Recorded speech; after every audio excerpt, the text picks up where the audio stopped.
வீடு மாற்றிட்டு வந்ததுனால நம்மளுக்குன்னு செஞ்சது நம்ம நேரடியில் தான் இருக்கும். இந்த வீட்டுனால பிரச்சனை இல்லை, இந்த வீட்டெல்லாம் பிரச்சனை கிடையாது.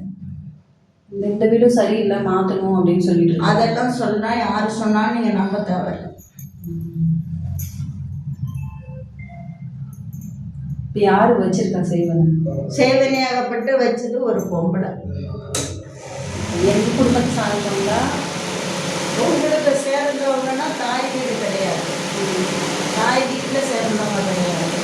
சுத்தமான எல்லையில் நம்மளுக்குன்னு வந்தவங்க. புருஷனை சார்ந்தவங்க, புருஷனை புருஷனவங்க சார்ந்தவங்க.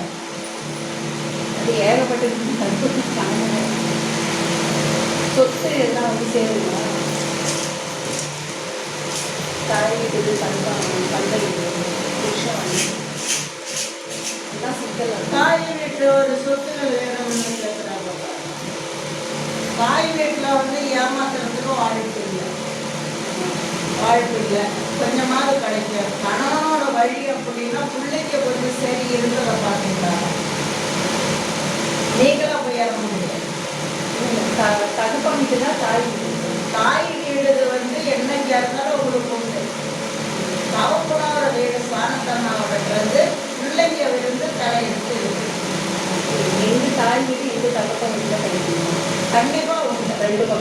ரெண்டு பக்கமும் உண்டு. அங்கேயும் கிளை ரெண்டு, அங்கேயும் சொத்து புறமா ரெண்டு, அங்கேயும் சொந்த பந்தம் ரெண்டு. அதனால ரெண்டு பக்கமும் உங்களுக்கு கிடைக்குமான்னு எதிர்பார்க்குறீங்க. ரெண்டு பக்கமும் கண்டிப்பாக கிடைக்கும். இந்த பொண்ணு நவரவே நம்புறாங்களா? பொண்ணு இப்போ கூட இருக்கவங்க நவரவே மாட்டாங்களா? நம்மளுடைய கணவனை நம்ம மக்கள் கொண்டுட்டு வந்தால் கொண்டு வரலாம்.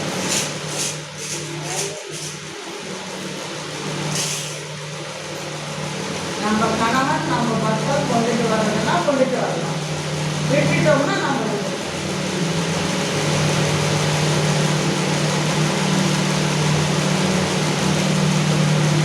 நிம்மதி இல்லாத ஒரு வாழ்க்கை, ஓடும் தண்ணி வாழ்க்கை. வெள்ளி அரைச்சதுன்னா எப்படி இருக்குமோ அதுதான் வாழ்க்கை. நீங்கள் நினைச்ச வாழ்க்கை வேற, உங்களுக்கு முடிஞ்ச வாழ்க்கை வேற. நினைச்ச வாழ்க்கை கையில் கிடைச்சிருந்தோன்னா இன்னைக்கு நீங்கள் ஆடிதான். அந்த நினைச்ச வாழ்க்கையாக போராடி பார்த்துட்டேன். ஆனால் எப்படிலாம் போராடினாலும் அந்த வாழ்க்கை உனக்கு வந்து கிடைக்கும். அது சரி இல்லைன்னு தான் சொல்லி உன் மண்டையை சூரிய கொடுத்தாங்க. ஆனால் நீ தேடி எடுக்கிறது அருமையான ஒரு வாழ்க்கை. இன்னைக்கு போய் விழுந்திருக்கிறது சாக்கடை. அதிகமாக ஒரு வார்த்தைகளை பேசினா கூட நீ யாரையுமே தான் கேட்பான். ஆனால் ஒரு அன்பான வார்த்தைகள் அவங்களுக்கு